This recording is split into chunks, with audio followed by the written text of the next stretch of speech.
Do you still have acne marks, large pores, or even dark spots? Believe it or not, once ko na rin na-experience yung ganyan. And this is how my skin looks like before. Hi guys! Let us do my skincare with me using the product of Dermaroller Philippines. Let's go!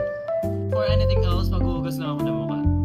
Much better kung gagamit kayo ng tissue or separate towel. So these are my micro-needling tools. The first one is the Dermaroller. This is manual. So this is up to you kung paano mo siya i-press. The next one is the automatic or wireless. Actually, I prefer this one compared to Dermaroller. Dahil pwede mo siyang i-adjust. So ano pa ba yung pipiliin ko? Syempre doon tayo sa hindi mahihirapan. Bukod sa mabilis, mas madali siyang gamitin. So this one, nilalagyan siya ng cartridge. Once mo lang siyang gagamitin mga B. I-insert mo lang tapos pihitin nyo pa right. Tama ba? Right or left? Basta yan para malak siya.